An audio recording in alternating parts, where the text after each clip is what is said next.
Bom dia a todos, queridos e queridas, companheiros e companheiras de jornada rumo à luz, rumo à ascensão espiritual e planetária. Tudo bem com vocês, meus queridos, minhas queridas? Então, hoje é segunda-feira, dia 30 de outubro de 2023 e nós vamos juntos dar continuidade aqui à nossa jornada de cura da criança interior através dos ensinamentos de um curso em milagres.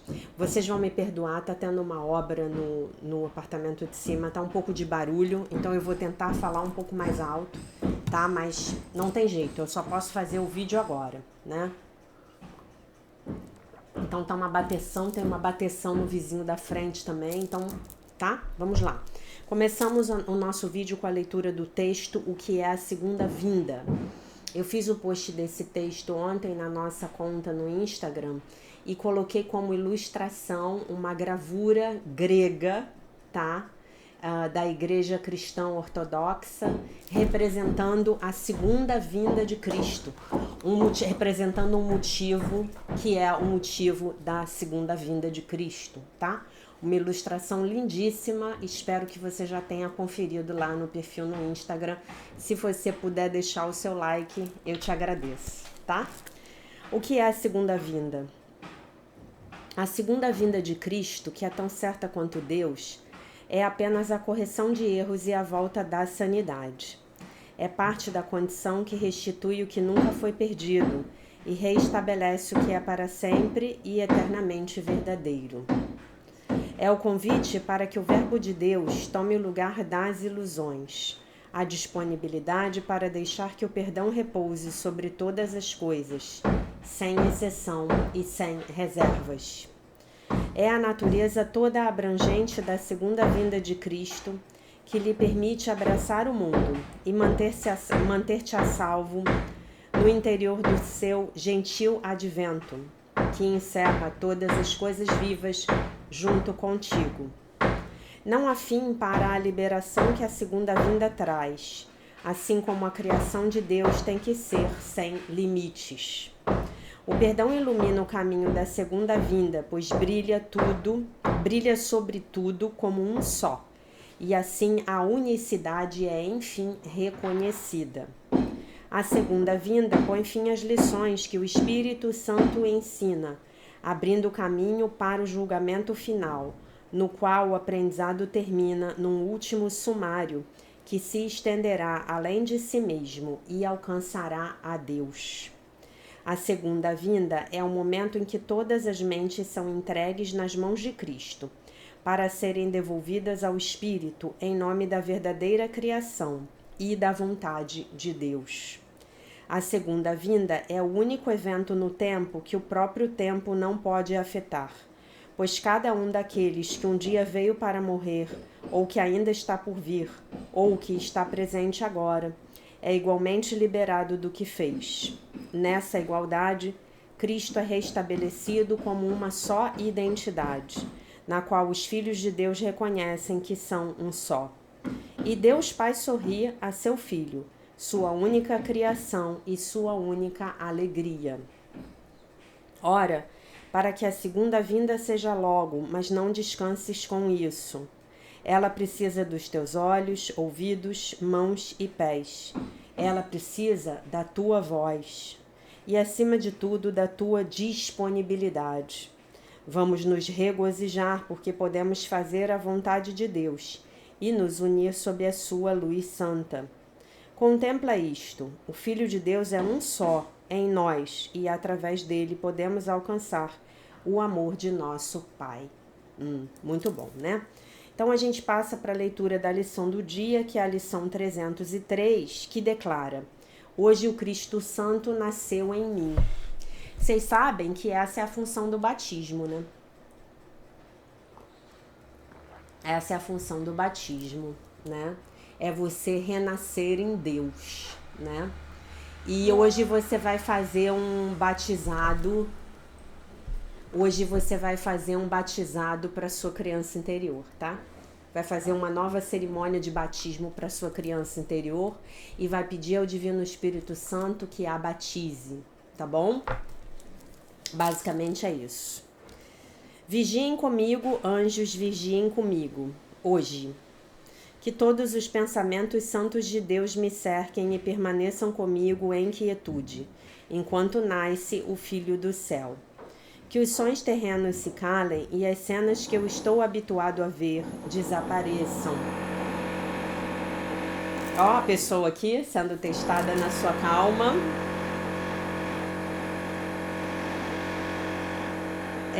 Que Cristo seja bem-vindo onde Ele está em casa e que Ele ouça os sons que compreende e só veja as visões que mostram o amor do seu Pai. Que Ele não seja mais um estranho aqui, pois hoje Ele nasceu em mim novamente. Pai, o teu filho é bem-vindo. A oração. Pai, o teu filho é bem-vindo. Ele veio salvar-me do ser maligno que fiz, o ego. Ele é o ser que me deste. Ele é apenas o que eu realmente sou na verdade. Ele é o filho que tu amas sobre todas as coisas. Ele é o meu ser real, tal como me criaste. Não é Cristo que pode ser crucificado. A salvo em teus braços que eu receba o teu filho. Tá? Então hoje o Cristo Santo nasceu em mim. Esse é o significado do batismo. É você renascer em Deus. É você se lembrar de quem você verdadeiramente é. E hoje eu gostaria que você fizesse uma cerimônia de batismo para sua criança interior, tá? Um batismo no qual você vai dizer a ela quem é o ser real dela, tá? O filho, filha de Deus, perfeito, inteiro, completo, maravilhoso, isento de pecado. Batizá-la, ou melhor, pedir ao Divino Espírito Santo para batizá-la para você, tá? Eu não sei se vai dar para fazer o vídeo aqui. Muito bem, parece que parou, tá? Bom, então hoje você vai batizar a sua criança interior, tá? Você vai fazer um pequeno ritual para ela, tá? Tome banho, lave a sua cabeça e peça ao Divino Espírito Santo para, através das águas do seu chuveiro, lembrar você de quem você verdadeiramente é.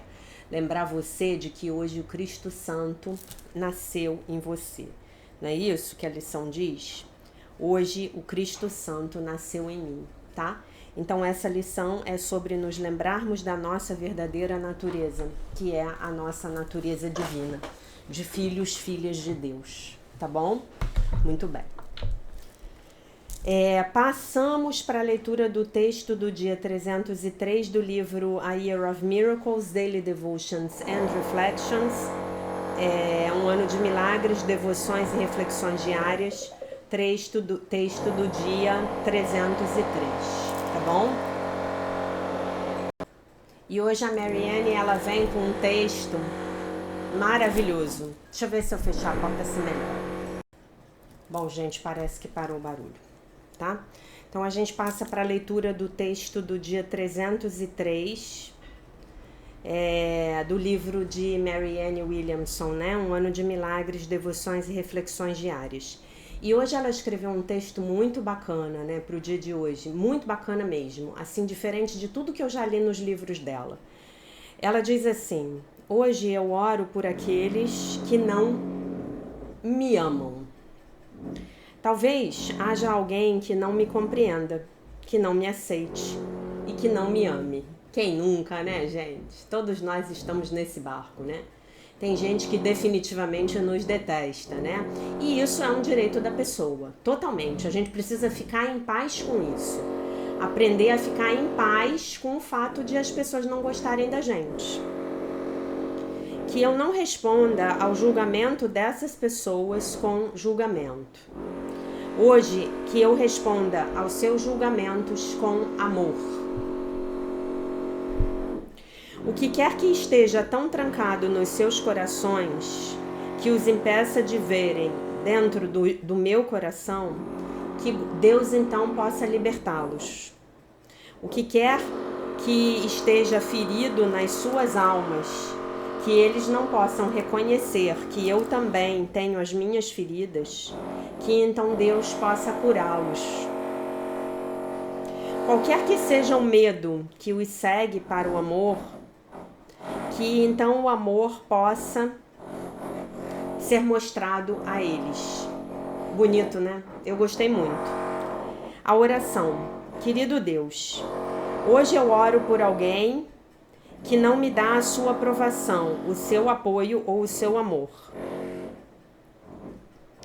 Envie um milagre para o meu coração, para que eu possa me elevar acima da reação ou da culpa, né? De acusar o outro, de querer culpar o outro.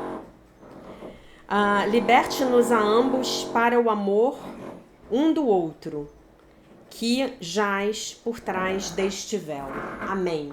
De que véu que ela está falando? Do véu da terceira dimensão, que nos impede de enxergarmos a realidade de que somos todos um, né? E de que estamos todos unidos pelo amor do Criador, tá? Né? Então é isso. A gente passou aqui a nossa jornada inteira, né? Trabalhando com os nossos ódios, as nossas mágoas, os nossos ressentimentos, né? Os lugares onde dentro de nós não somos capazes de dar o nosso amor para os outros, né? E aí ela vem com esse texto super legal, né? Hoje eu oro por aqueles que não me amam, né? E quantas pessoas efetivamente se recusam a nos dar o seu amor, né? Concordam comigo? Então eu achei esse texto assim muito bonito, muito bacana, muito interessante, né? Um outro olhar, e ele veio ao encontro, né? Convergindo, né? Lembrando que vir de encontro é fazer oposição, e ir ao encontro é convergir, né? Convergindo com algumas coisas que eu tô vivendo na minha vida, né? Justamente nesse sentido de pensar, nossa, a gente faz tudo para ser gentil com determinadas pessoas, para demonstrar amizade, para agir com correção, e a pessoa sempre tá se recusando a interagir de uma forma positiva, né? E eu tava pensando hoje de manhã na minha meditação, antes de ler o texto, exatamente sobre isso, né? Que a minha tarefa aqui é evitar cair no julgamento, né? Então que eu não julgue, que eu entenda que de repente é isso que está acontecendo, né? O coração da pessoa tá tão trancado que ela não consegue ver dentro do meu coração. A pessoa tá tá tão ferida que ela não pode reconhecer que eu também tenho as minhas dificuldades, né? E aí vem o texto. Foi muita sincronicidade, né? Bom, então, meus queridos, a tarefa de vocês hoje, com a lição do dia, é fazer uma cerimônia de batismo verdadeiro para vocês, tá? Não aquele batismo que vai dizer que tá tirando o seu pecado, que tá te absolvendo, mas aquele batismo que vai vir diretamente do Divino Espírito Santo, no qual você vai lembrar a sua criança interior, aquele bebezinho lá de 6 meses, 8 meses, não sei quantos meses você tinha quando você foi batizado, de que ele ou ela é o Filho de Deus perfeito, inteiro, completo, maravilhoso e isento de pecado. Tá? Antes de dar continuidade aqui ao que eu quero falar para vocês hoje, eu quero agradecer a todos aqueles que puderam estar comigo ontem ao vivo na live. A nossa live ontem foi muito bacana, na minha opinião, né? Nós lemos o capítulo 3, item 1, a expiação sem sacrifício. Falamos do conceito de expiação dos conceitos de expiação e de sacrifício a partir do ponto de vista do cristianismo tradicional e dos ensinamentos de Um Curso em Milagres. Se você ainda não tiver assistido, por favor, assista. Não fique para trás nos seus estudos com o livro texto. Não fique para trás, tá? E se você ainda não tiver feito o Pix para mim no valor mínimo de R$8, que é o que eu cobro por cada aula ao vivo que eu dou aos domingos à noite, então eu peço a você gentilmente que o faça, tá bom? A minha chave Pix está na descrição dos vídeos, juntamente com o valor, tá bom? Eu passo agora para a leitura da próxima sessão dos estilos caracterológicos da ausência da vergonha. E aqui ele está falando da ausência da vergonha saudável, tá? E aí nós já lemos o texto sobre o perfeccionismo, sobre buscando alcançar o poder e o controle. Ontem nós falamos sobre a raiva e hoje nós vamos falar sobre a arrogância. A arrogância é definida como um exagero ofensivo da importância pessoal. A pessoa arrogante altera a sua disposição de ânimo através do exagero, né? Na verdade, são ilusões e fantasias, mas assim seguimos pela vida, né? As vítimas da arrogância são aquelas que são desiguais no poder, no conhecimento ou na experiência.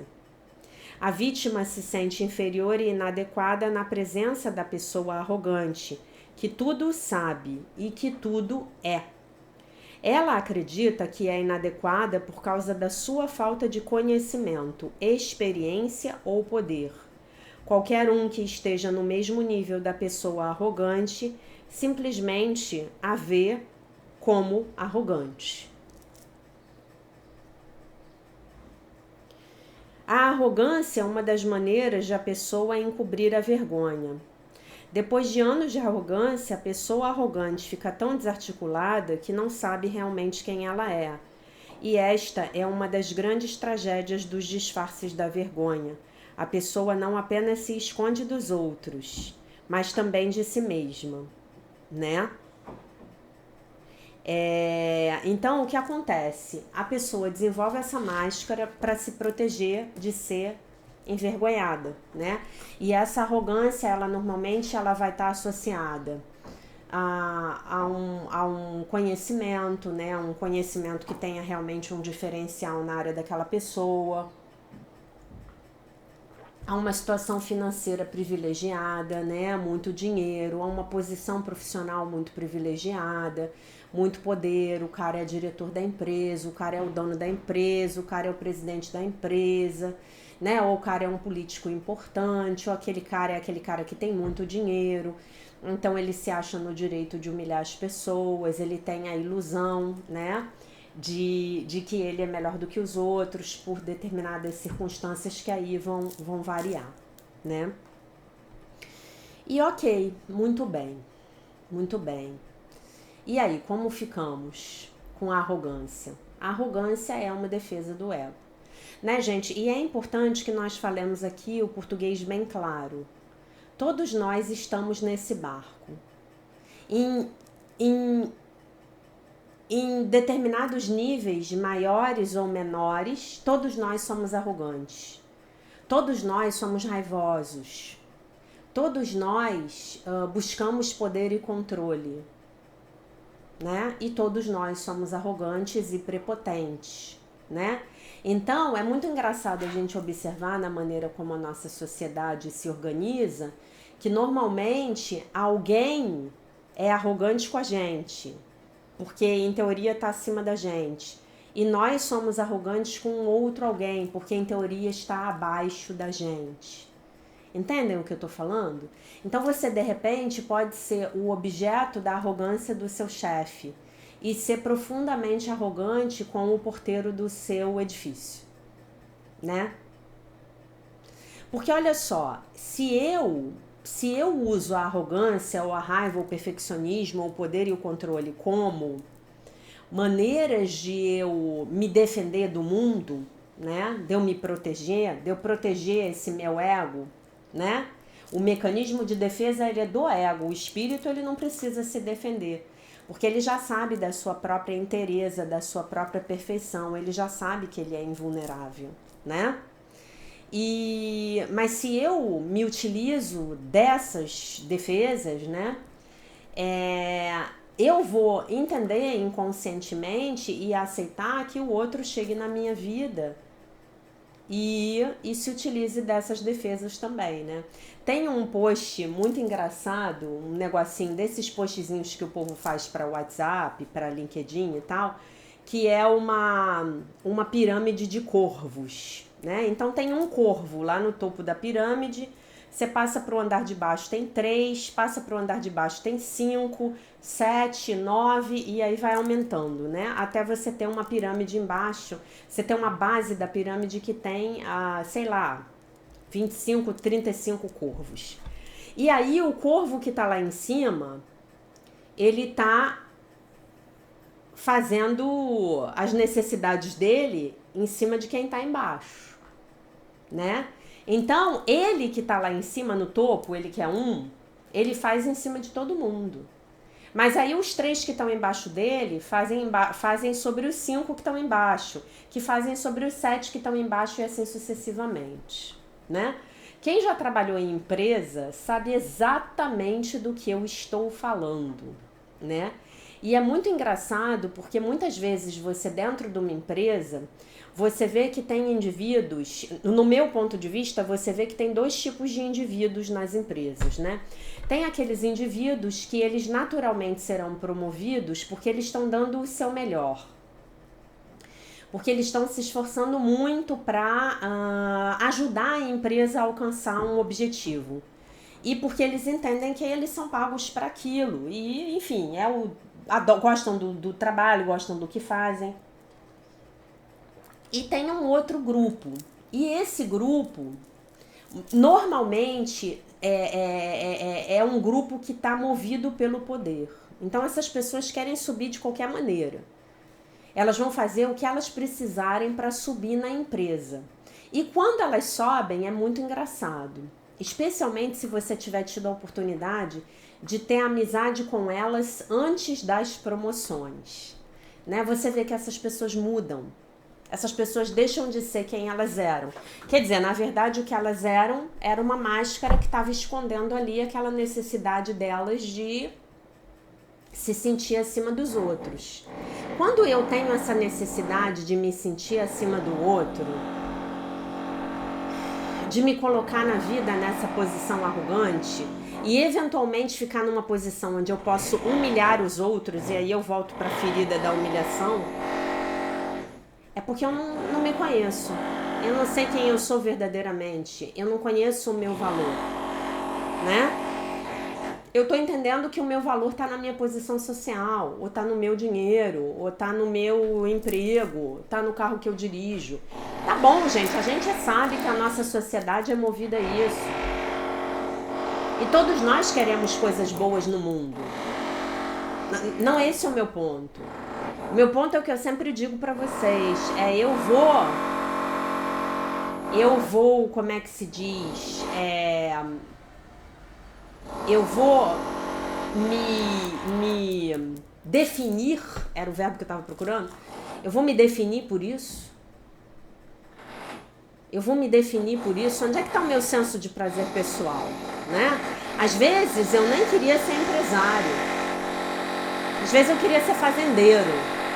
É a história do médico, né, que a gente falou anteontem. Se eu for médico, se eu perseverar e me formar na faculdade de medicina, todos me respeitarão. Né? Eu já ouvi da boca de pessoas, especialmente homens, falarem pra mim assim: ah, eu cheguei naquela festa e quando as pessoas viram o meu carro, elas passaram a me respeitar. Puxa vida, então eu não tô conseguindo me dar o respeito? Eu preciso depender de um carro. Gente, isso é muito complexo, né? E isso vem muito da criança ferida, que sente uma profunda impotência diante daqueles adultos que uma vez na vida dela envergonharam ela, né? Essa criança vai fazer de tudo para não passar por aquilo novamente. E acontece uma coisa muito curiosa, né? Um dos mecanismos de defesa que a psicanálise enumera é o mecanismo da identificação projetiva, né? E muitas vezes a criança foi humilhada por um pai, vamos pegar o exemplo do pai, né? Que era exatamente assim, arrogante, prepotente, humilhava a criança, né? E a criança, ela não tem como se defender daquilo, ela não pode pegar a mala dela e ir embora, ela não pode, ela tem que ficar, né? Como diz a Tio Suane, ela é refém dos pais, então se esses pais têm consciência, ótimo, Se esses pais não têm consciência, é uma tristeza. E aí o que acontece com esse menino, né? Vou pegar um exemplo de um menino, filho de um homem que é muito prepotente, muito arrogante, que se acha o dono da verdade, que não pode errar. Aquele do piloto de avião que eu comentei com vocês sobre ele no sábado, né? Não pode errar, destrói a realidade para não destruir o próprio orgulho e as próprias ilusões a respeito de si mesmo, né? Então o que vai acontecer com esse menino? Esse menino, ele de alguma maneira inconsciente, ele vai começar a achar que o jeito do pai ser e estar na vida é o jeito certo. E aí ele vai crescer e se tornar ele próprio um indivíduo arrogante e prepotente. E ele vai humilhar o filho dele, o porteiro, o garçom. Uma maneira excelente de a gente avaliar o caráter das pessoas é ver como elas tratam pessoas que têm profissões humildes, né? Uma maneira excepcional de você descobrir o caráter dessa pessoa, né? Que essa pessoa, como é que essa pessoa ela trata ela trata o semelhante, né? Que está numa posição social mais desfavorecida, não é mesmo? Então, o indivíduo, ele não consegue lá na infância ver que aquela forma de ser do pai é errada. Então, para ele poder se proteger, o que ele faz? Ele inconscientemente ele se torna igual ao pai. E aí, na hora que o filho dele nascer, ele vai fazer com o filho, o que o pai dele fazia com ele. E aí a gente volta para os traumas transgeracionais. Estamos passando a tocha terrível. Até quando? Até um deles, o pai, o filho, o neto, se tornar consciente dessa loucura, né? E aí eu não tenho mais a minha vergonha saudável. Aquela minha atitude, ela é vista inclusive como positiva. Ser arrogante com o outro, humilhar o outro, ser prepotente com o outro, colocar o outro, entre aspas, no lugar dele. Então eu deixo de ser vítima e eu mesmo me torno o algoz, a quem eu tanto combati. E num processo terapêutico, eu posso revisitar a minha infância e ver que aquelas coisas, aquelas atitudes não me servem. Que eu, na verdade, meu pai, ele estava me criando, ele estava cuidando de mim, sendo completamente governado pelo sistema de pensamento do ego, tá? E o exemplo da arrogância é um exemplo, mas eu poderia dar para vocês outro exemplo, né? E eu não tô consciente que eu tô fazendo com o outro exatamente aquilo que fizeram comigo quando eu era pequeno e que me fez sofrer tanto, né? Isso é uma defesa do ego. Por quê? Porque o ego vê aquele indivíduo arrogante, prepotente, o pai dele, como alguém todo poderoso. Então ele precisa de alguma maneira inventar uma história feliz para ele poder sobreviver naquele ambiente destrutivo. É a síndrome de Estocolmo, né? Eu fui sequestrada e eu vou me apaixonar pelo meu sequestrador e eu vou dizer que ele é um cara bom, ele é muito bom e ele é um oprimido social e eu tenho que convencer a minha família a pagar o meu resgate para ele porque ele é um oprimido social, tá? Então estamos vendo aqui as nossas crianças feridas em ação.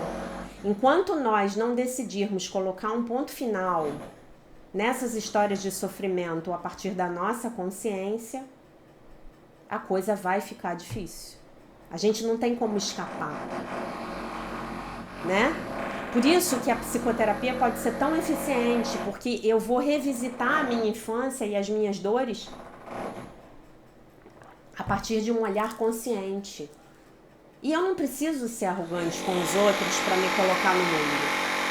Eu posso ser gentil, mesmo no momento em que eu estou estabelecendo os meus limites, eu posso sim fazer isso de uma forma gentil, sem humilhar o outro, sem dizer aquela célebre frase: você sabe com quem você está falando?